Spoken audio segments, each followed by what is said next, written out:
Introducing Rapido Cabs. Lowest price guaranteed anytime, every time.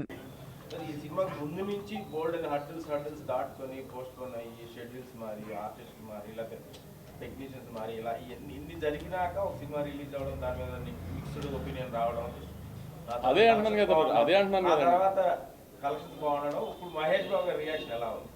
Mahesh గారు కూడా day one నుంచి చాలా పాజిటివ్గా ఉన్నారండి. మహేష్ బాబు గారి గురించి అసలు డిస్కషన్ లేదు. ఆయనే రాక్గా నుంచున్నారు. ఇన్ని కాంట్రవర్సీస్ వచ్చినా ఫస్ట్ డే ఇంత బ్యాక్లాష్ వచ్చినా మేమన్నా కొంచెం జంక్యాం, కానీ ఆయన అలానే స్టడీగా రాక్లా నుంచున్నారు. ఆయన నువ్వేం పట్టించుకోకు, రేపు నుంచి ఎలా ఉంటుందో చూడు ఈ సినిమా అని. ఆయన జడ్జిమెంటే కరెక్ట్ అయింది. ఫస్ట్ డే నేనన్నా కొంచెం జారాను, కానీ ఫస్ట్ అసలు ఆయన రాక్లా నుంచున్నారు. ఆయన ధైర్యమే సండే నుంచి కలెక్షన్స్కి అంత కన్వర్ట్ అయింది.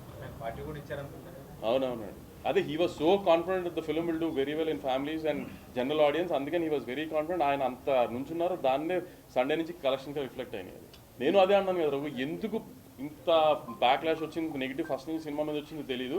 దాన్ని పెట్టుకునే రిలీజ్కి టార్గెట్ చేస్తూ అలా చేశారా, లేకపోతే నిజంగానే నచ్చలేదా, అది నిజంగా వాళ్ళకే తెలియాలి చేస్తున్నాను. ఆబ్వియస్లీ మహేష్ గారు స్టార్డమ్ కూడా యాడ్ అవుతుంది కదండి. స్టార్ హీరో అంటే అదే కదా మరి.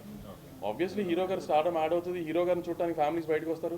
ఆ ఫ్యామిలీస్ బయటకు వచ్చి చూసిన ఫ్యామిలీసే కదా సినిమా అయిపోయిన బయటకు వచ్చి బాగుందని చెప్తున్నారు. చాలా మంది రివ్యూస్ చూసి సినిమా చూడకుండా కొంచెం అంటే ఒపీనియన్స్ కి ఫిక్స్ అయిపోయిన వాళ్ళు చాలా మంది సినిమా విషయం ఉండొచ్చండి.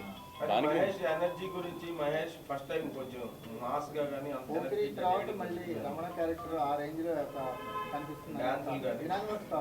అవును, డాన్సుల మీద చాలా మంచిది వచ్చింది. సార్ ఎనర్జీ మీద, సార్ అసలు వన్ మ్యాన్ షో అని వచ్చింది, ఇవన్నీ వచ్చింది. ఇవన్నీ యాడ్ అయిపోయాయి కదా సినిమా రెవెన్యూ వచ్చింది.